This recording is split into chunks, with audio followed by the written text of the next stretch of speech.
everyone. Welcome to Women in Finance, episode 3. Hope you enjoyed the first 2 episodes, where in episode 1 we had Carmen Belwana, and in episode 2 we had Nondlandla from 91. And of course, we continue with the conversation in terms of understanding the lay of the land, and hopefully it will inspire you to consider a career in finance, or to perhaps even relook at how you've been approaching managing your team, etc. Well, today's guest is really exciting and absolutely wonderful, a really good friend of mine, and her name is Chantal Marx. She is the head of research at FNB Wealth and Investments. Chantal, thank you so much for your time. Oh no, it's an absolute pleasure to be here. I mean, I noted that you said perhaps it will motivate people to have a career in finance, but I think that it could also demotivate people from having a career in finance.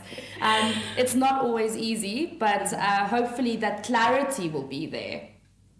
Yeah, I hope so too, because I mean, I think I was saying to like the other guests and even those who want to participate, is that I think for me it came from a point of frustration about how few women there are in financial journalism and why we're not seeing enough females running publications, especially in the business realm. In fact, I can't remember when last we've had a female business editor of any publication or media house. It's been a while, so a lot needs to change. But before we get into how you got into the industry, you've just come back from maternity leave, and I just wanted to understand the adjustment of coming back to work, having to catch up, and also not get FOMO, because a lot's been happening in the markets since you've had to take care of your baby. How's the adjustment been? So I think it's been a little bit easier this time around. It's my second trip on maternity leave, and the adjustment's actually been quite smooth. And thankfully, I've come back at a time where company news is actually there really isn't a lot going around at the moment, and the focus really is just the Fed. So it's been quite easy to adjust, because as soon as I got my mind wrapped around what exactly is going on with inflation and the Fed and why there's policy divergence and some really weird stuff going on in the UK at the moment, I kind of felt like I settled in a bit quicker. The previous time around, I came back right in the middle of earnings season, so it was absolute chaos, and I was working on stuff where I'd for 4 months not had anything to do with the company, and a lot changes in 4 months. It might not feel that way, but it's a very fluid area of work. So every day is different, but those small increments of change actually build up to quite a lot happening over a 4-month period. On the FOMO question, no, I did not have FOMO at all. It wasn't like the market was rallying. So also I didn't have any idea what was going on. I was so focused on keeping this tiny little human alive, which is an exceptionally challenging thing to do. Maybe keeping them alive isn't that hard, but keeping them happy certainly is.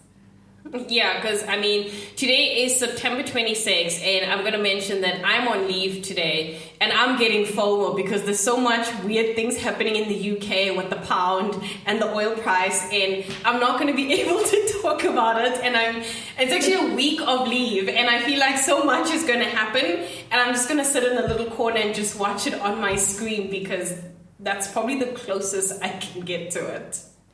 So I think that's the problem. You shouldn't be close to the screen, and that's the only way to really remove yourself from the market and get proper rest. It's exactly the same when you're going on leave. Don't keep up to date with the markets. Like turn off the TV, turn off your phone, read like a really like a fiction thing, like something that transports you completely away from where you are at the moment. Otherwise, you'll never rest.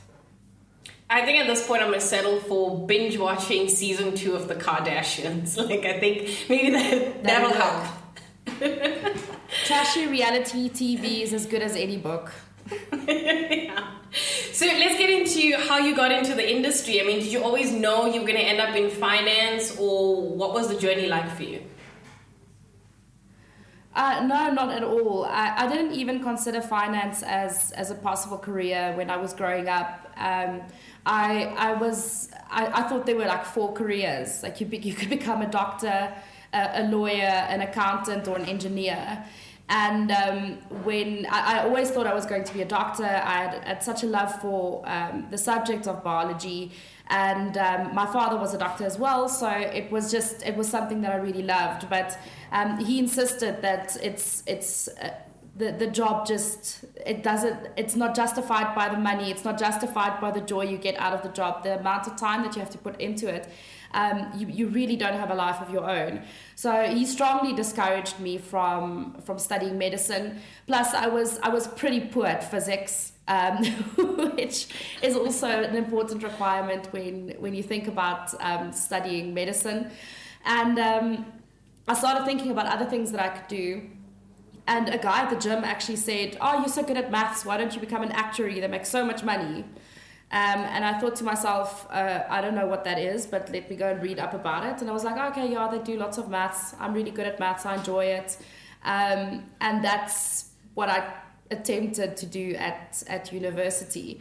At that point, I got to university and a lot of my friends were actually in finance. A lot of them were studying accounting. No one was actually studying investments or anything like that. But I saw that they were having a slightly better time than I was. The biggest thing for me was that I just didn't fit in with the crowd. So I'd pitch up at class and no one would want to sit next to me. I think I looked a bit strange. I've always been quite extroverted. I speak my mind. I make jokes all the time. And that just wasn't the vibe in AXI at the University of Johannesburg circa 2005. So, after 2 years of just battling to fit in, and because of that battle to fit in, really not being interested in the subjects anymore, finding it very difficult to study, failing a couple of subjects along the way as well. I think probably a mixture of disinterest and freedom away from my parents for the very first time in my life. I had to start rethinking about what it is that I can actually do with my life. And around that time, a friend of mine he'd finished with his financial mathematics, or AXI as they call it for short, and he decided he did not want to be an actuary, and he said, well, he's considering investment management, but he has to do a CFA 1 first. And while that all sounded like a load of jargon, I was like, what is all of this? But let's just explore it. Read up on CFA, and in my final year at varsity I had 2 subjects left, only 2. It was actually only half modules because I again stumbled there at the end. It really wasn't for me, but I persevered with that degree. So, but I only had 2 modules left, and I decided I needed to do something else. And the more I read about it, the more exciting it sounded to me. It sounded like concepts that just came naturally to me, that were exciting.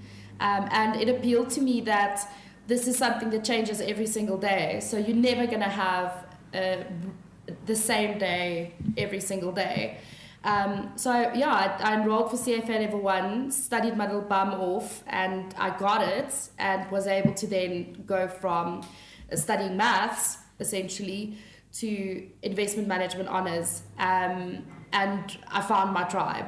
I walked into that class and everyone was loud, everyone was laughing, everyone was making a joke, but everyone also took their work super seriously, and I think from there I just never looked back.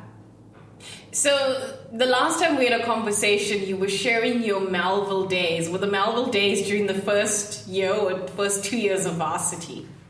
Oh no, it was the full 5 years. I took 5 years to get that degree. No, I had a jaw. I won't take it back. I think in hindsight, I could have really put in a bit more of an effort. But if the passion's not there and you're just trying to kind of scale through and get to the next module that you're also going to hate every second of, it's very easy to get distracted. And Melville was a distracting place. But we had such fun times. We'll probably touch on balance a little bit later as well. But I mean, what it taught me as well, in hindsight, no one actually cares that you failed 5 subjects through your 5 years in your undergrad, that you changed direction twice. I mean, you managed to graduate, you managed to get into a postgraduate program, and it's what you make of it at the end of the day. But there's nothing wrong with having a lack of student life. I would literally not take back even 1 second. Yeah, I know, because I mean, I went to UJ as well, and I think the first year for me, because of that freedom of not having to, I think from high school, you have this sort of structured timetable. You know, at this time, you got to be in this class and you got to do that. And there's someone who's marking a register who actually cares that you're there. And after school, everyone's going home to go and do homework or to do sports or whatever. So there's already a structure. And in your first year of varsity, it's like there's freedom. I have a choice to go and hang out at the student center or go to class. Yeah. You know, like, yeah. And what also happens is, I mean, you've got this freedom to finally sleep. No one's going to bother you and wake you up for school. No one's going to tell you, I mean, and you're 18, 19, 20 years old. Do you remember what you slept like at that age? And then they schedule classes for 7:30 in the morning. And now, I mean, now I'm a mother of 2. I wake up at 5. I'm bright. I'm ready for the day. 7:30 in 2005 felt like someone was trying to punish me for something that I did in a previous life. And it was a serious crime. That is what it felt like to me at the time. And I guess as well, there's no shame in hating what you're studying, right? So you can always change it. You don't have to stick with a decision that you made at the age of 17 when your mom pressured you to put in those application forms, because you're not going to go anywhere if you don't do it right now. You make mistakes, you learn what it's all about. If it doesn't suit you, it doesn't suit you. And I mean, yeah, maybe I could have changed direction a lot sooner. But I'm the type of person, if I start something, I want to finish it no matter how horrible it is. But yeah, you're not going to be in class if you're not going to like what you're studying, if you're not going to like the subject matter, if it's not exciting to you, especially not at 7:30 when you're an 18-year-old. It's not going to happen. I think 7:30 was okay for me. The killer was Friday afternoon, 2:30 class. And everyone is having the time of their life, because they used to have these weird sort of not weird, but like very fun activations and DJs on like a Friday afternoon just outside the student center by the lawns. And everyone's having the time of their lives, and I have to go to class at 2:30. And if you're in the wrong class, you can actually hear the music. You can hear the music coming through. No, man, it's positively depressing. And then if you are sitting in a class that you absolutely hate with a lecturer that thinks you're stupid, it's just, it's the worst. I'd rather just leave it. So you graduate and you go into the working world. I mean, what was your first job? Do you remember? Yeah, I had 35 interviews before I found a job. Yes. And including 8 very painful interviews at a competitor bank that ended up not coming to anything. But yeah, I had 35 interviews, and I ended up with BJM, Barnard Jacobs Millet. It's a stockbroker. And I came in, I interviewed with 3 people who kind of left the business very shortly after FNB actually bought them. But I had a pretty cool interview, and I think that it just being kind of super open about it as well, and saying, you guys are my 35th interview since I've graduated. and just kind of spoke freely about the markets. I was completely myself, cracked a couple of jokes here and there as well, because I mean, there's no point in pretending to be someone that you're not in order to get a job where they'll end up knowing exactly who you are anyway, in a matter of a couple of weeks. But yeah, I got that opportunity. And when I arrived my first day on the job, they actually said to us, okay, FNB's bought you. And funnily enough, I wasn't even invited for an interview for FNB's grad program, but 6 months later, I was actually on FNB's grad program, because then they integrated the BJM graduates there. So that's where I ended up, and technically speaking, yeah, I'm still actually in the first job that I ever got. Wow, that's amazing. So, I mean, I want to go back to those 35 interviews. Did you get to a point where you were starting to, I don't know, lose hope? I mean, 35 interviews is 35 interviews. It's a lot. Yeah. And it was very competitive. You had a lot of students coming through from the Cape as well, and they were ready. It felt like I was completely underprepared for these interviews, because I mean, they had little booklets, they had a portfolio example that they were going to give to the interview. I mean, I was thinking, well, I'm going for a graduate program, which means I'm going for a program where I'm going to learn on the job. I wasn't expecting my peers to already know the job and to present what they already know about the job on the day. And they talk about, oh yeah, no, I'm here now for this interview, but I'm really hoping that McKinsey or Bain comes back to me with an offer. Very funny in hindsight. But I mean, I didn't even know what McKinsey or Bain were. I didn't know about consulting. I mean, I was fresh out of varsity. I was actually in my final year, and they were talking about these names. And I mean, I was just Googling finance graduate program in order to apply. It was highly competitive. A lot of these guys also had interview coaches. It was a bizarre environment. So yeah, I mean, at one point I just thought, wow, I'm just grossly underprepared for this. I'm not going to get anything. If you go for 8 interviews with a place and they still don't take you, you kind of get a little bit disheartened. But I knew that I had to persevere, right? I mean, what's the other option? So yeah, I kept going, and then in the back of my mind, I was thinking, well, I still want to study further. So if I don't get anything this year, I could perhaps pursue my master's degree. Asked my parents really nicely to support me for another year, which I was so thankful for. I mean, it's an absolute privilege if you're in that position. And I did have a job at the university as well, so I wasn't earning a lot, but it was at least covering most of my expenses, sans medical aid and rent. Okay, so you've been at FNB since the grad program, essentially. Have you seen your career evolve over the years, or the jobs that you got to do within the bank? So, I mean, I've had an extremely interesting journey, because I actually made up my own job. It did not exist before I was there. And it actually came just shortly after the grad program. It just changed quite substantially and grew as we went along. But at the end of the grad program, the FNB did not have an agreement with BJM that they were going to take on their grads after the grad program. So we got a bulk email from HR saying we need to start looking for other jobs. Of course, I wept at my desk, because I wear my heart on my sleeve. I'm not a bathroom crier. If I'm going to cry in the office, it's going to be violent and sudden and in front of everyone, okay, which is super embarrassing, but it happens.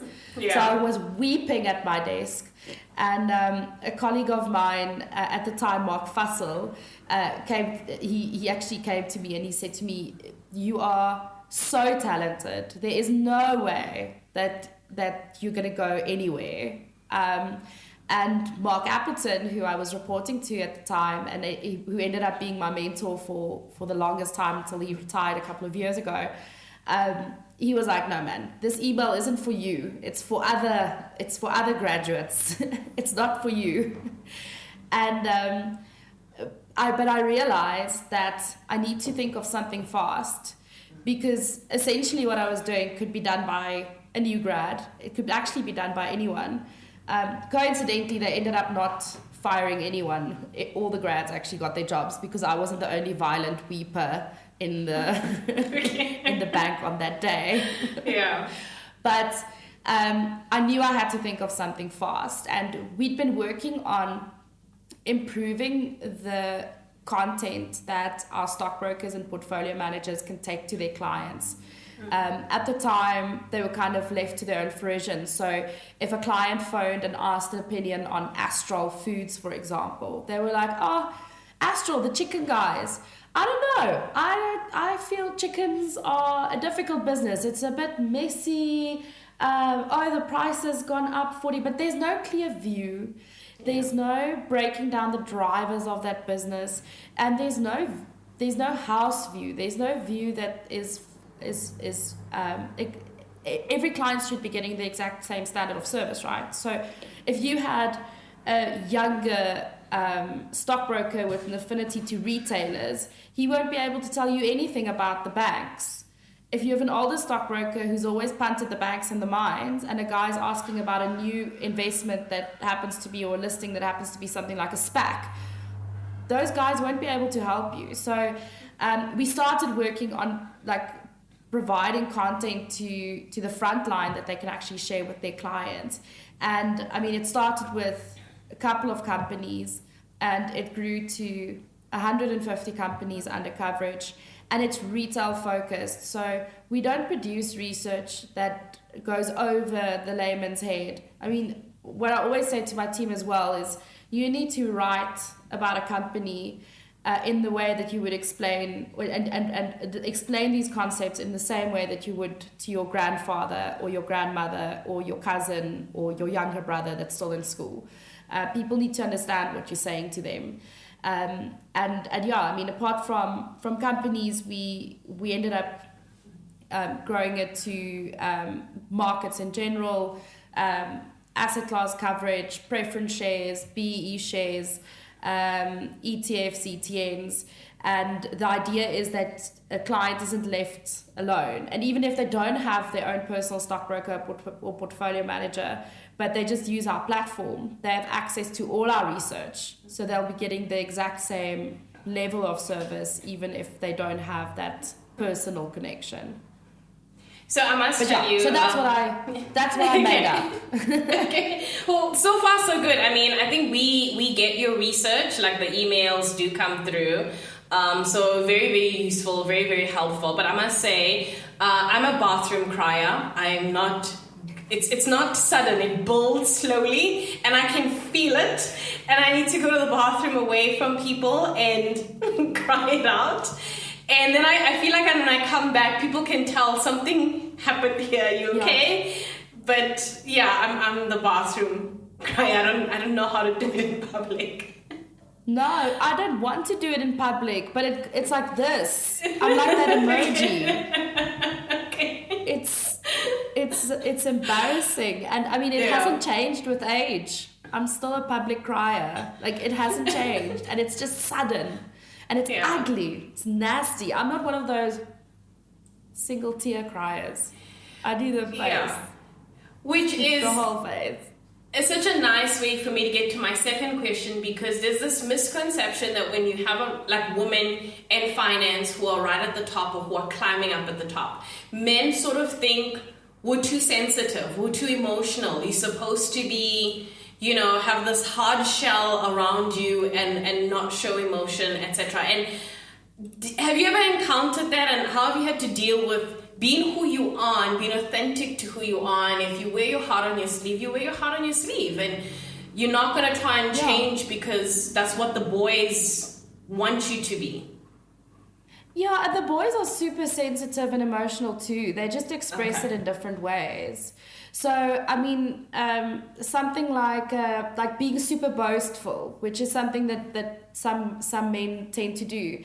That is an emotional response.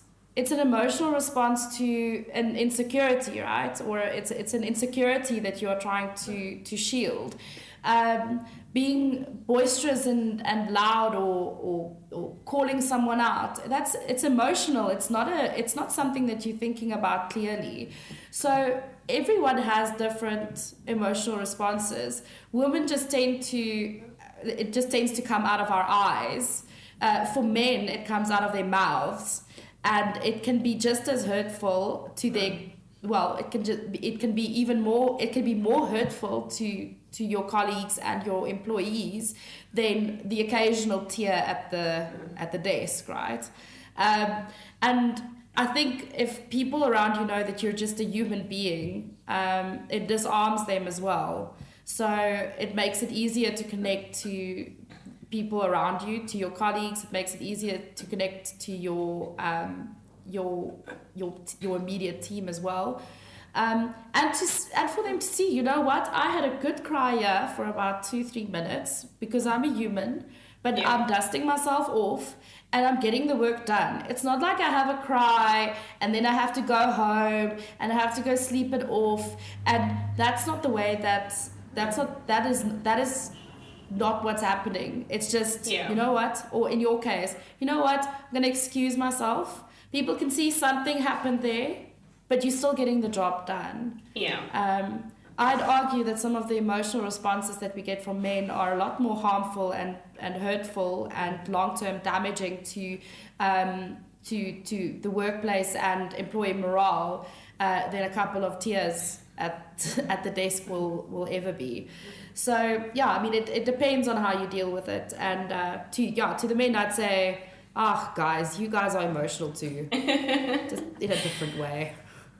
What's the biggest misconception about what you do? And I'll tell you mine. So people think that because I interview, people like yourself, I know everything about shares and I can trade my own stuff and I should be trading my own stuff. And no, I don't want to do that because I feel like there are other people who are smarter than me who can do it and who can look at screens all the time and tell stuff. Can I just, I don't know. I don't know how to explain it, but I think that's the misconception that people have about someone who is a financial journalist. You should know about money. What's the misconception for you? Oh, working at the bank. Everyone thinks everyone who works at the bank. It's like, FNB, do you know Johan? He's in Middelburg branch, and I think he's just been promoted to branch manager. No, I do not know Johan. I know a Johan. There are probably about 4,000 of them at the bank.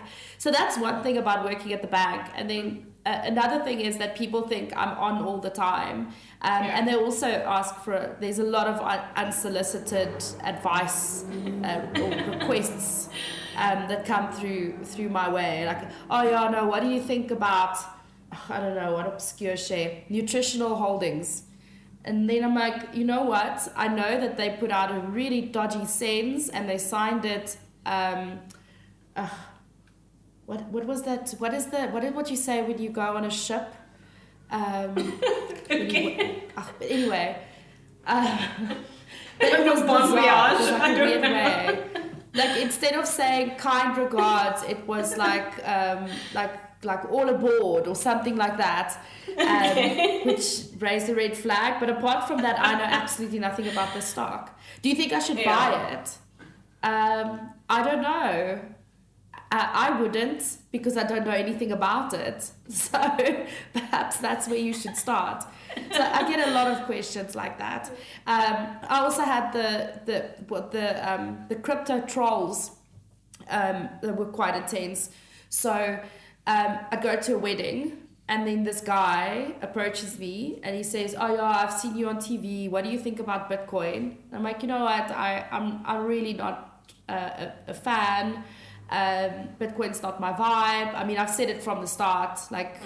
I don't invest in something that I don't understand. And while I understand the science behind it, there are question marks for me, and there always will be.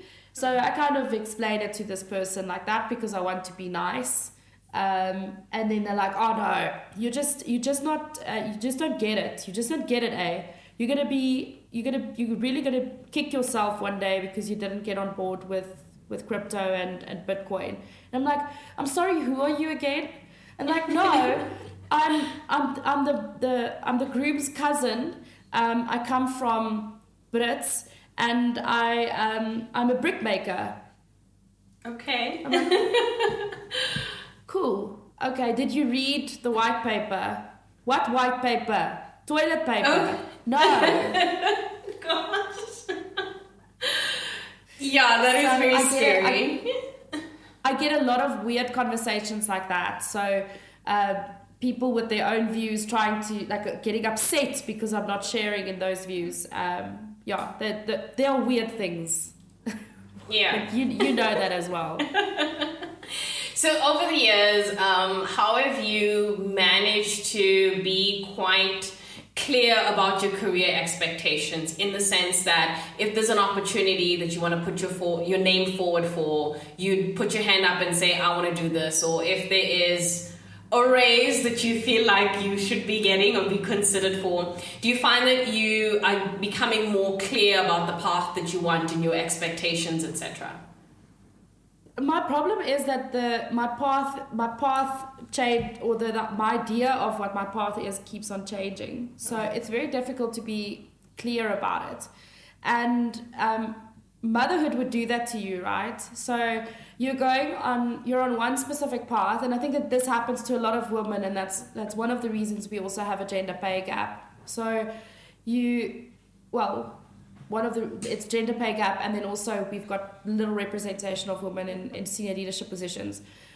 You have this first baby, now you're comfortable in your career, you have this baby, you're trying to balance everything because you want to spend time with your kids and you want to be really excellent at your job.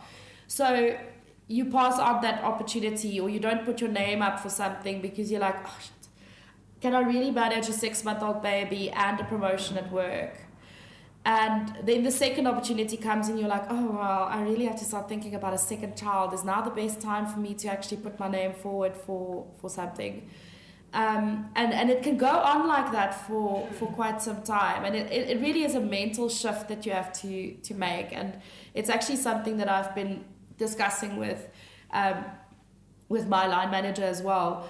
I know it's difficult for you to forge a career path for me if I am unclear about what I want my career path to be. So I'm also still learning, but I know that I need to be a lot clearer about what my expectations are, and I need to have a good think about it. I really love what I do. I enjoy I enjoy speaking to clients directly, but I do think I have a lot to offer at the back of everything, right? So at the moment, I'm speaking to people about views. We're also formulating our own views, but there's a lot more that I can do in terms of getting perhaps away from equities and more into strategy and that type of thing. But these aren't things that I've ever articulated properly.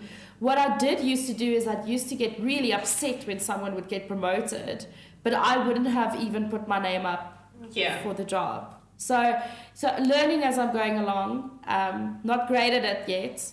I think I'm getting a little bit better in terms of negotiating my current position, or at least being quite clear in whether or not I'm happy or not with a specific situation, which I think is imperative.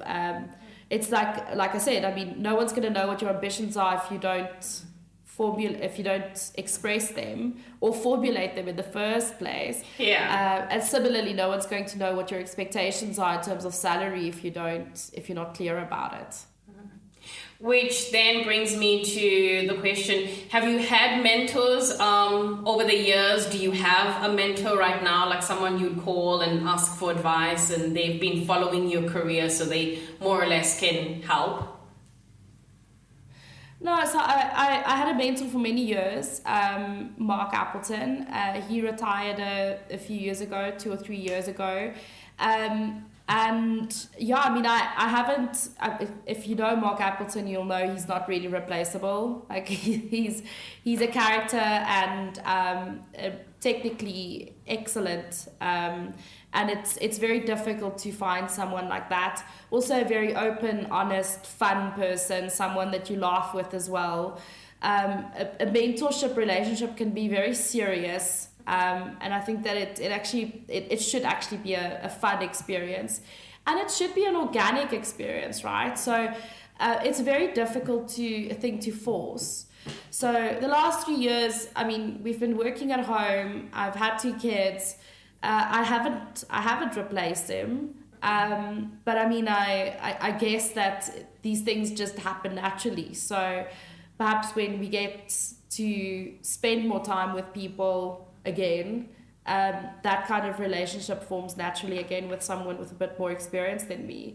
I also think that I'm in a good space to mentor now as well. So I have a team, and I hope that they see me as a mentor to them, because it's a complicated, it's a difficult path to forge, and it's difficult to be taken seriously in finance. And you really do need someone in your corner, and it was an absolute privilege for me to have someone in my corner right from the get-go. Yeah.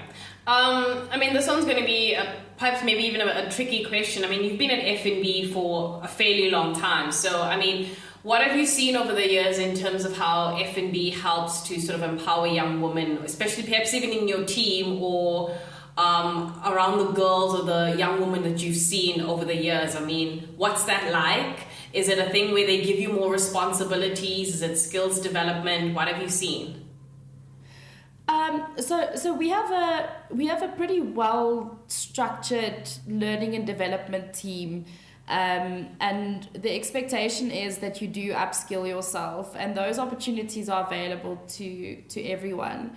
I think where we've gotten a little bit better is really focusing on people who are almost too comfortable in their jobs, and trying to motivate them to look for better, higher opportunities, and figuring out how we can get someone from being like super comfortable and super competent into an uncomfortable position where they may take up more responsibility, but that could lead to better career opportunities for them longer term.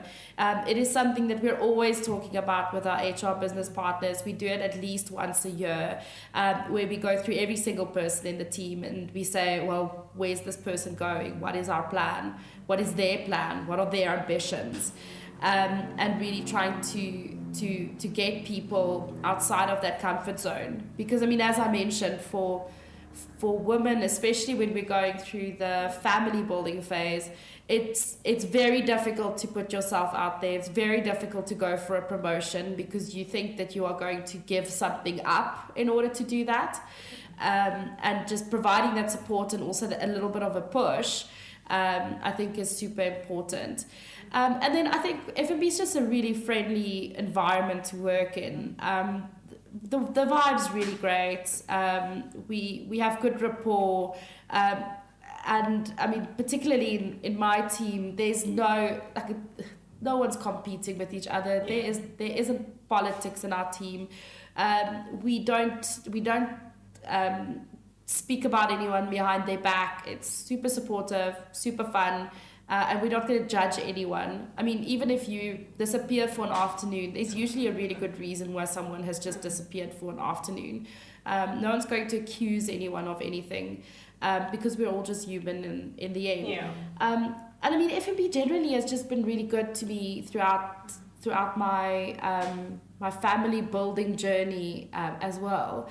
I mean, even one of our senior executives during COVID, there was a Bloomberg article talking about how women are taking on not only their work remotely, but they're also now the chief caregivers. They're also the cooks and the cleaners in the house.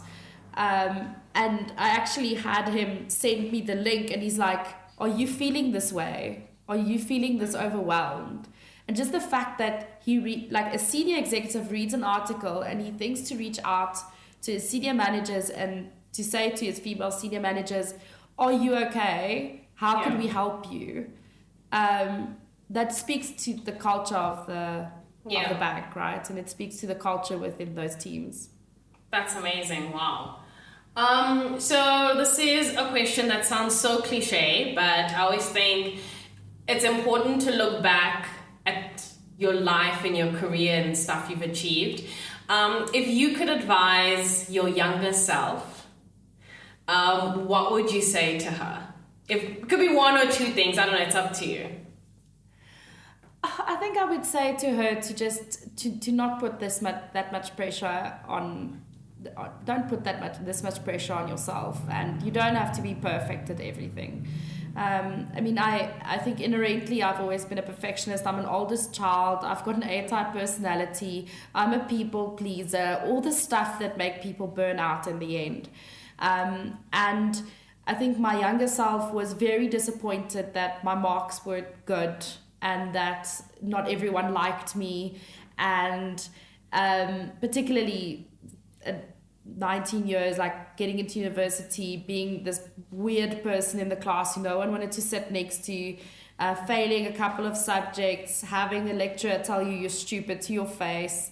I was so hard on myself. And I felt guilty because I wanted to have a fun student life, and I felt guilty because I felt like I should have probably studied something completely different. And I felt like everyone would be disappointed because I couldn't make this maths thing work, and I would have just said, you know what, tone down the pressure on yourself, it'll all be okay in the end, and study whatever you want. If you want to go from BSc to BA, do it. If you want to go from BA to M-Chem, do it. It's your future, right? You really should listen to anyone else when it comes to these kinds of these big decisions. And don't be hard on yourself. The world's hard enough. Before I let you go, you mentioned right in the beginning that your dad was a doctor. Has he had a discussion with you about what he thinks of your career, like shared that he's proud of you or that you've surprised him pleasantly in terms of how far you've gotten? Shame. No, my father passed away a few years ago. But prior to that, I just started doing like the occasional radio interview or TV interview. And I think he called it interesting.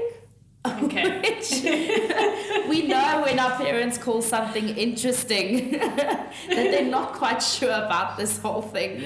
My mother's loving it though. But I mean, you know, moms and aunties, she enjoys, like, I think she likes the fact that her family sees me on TV or listens to me on the radio. She absolutely loves it.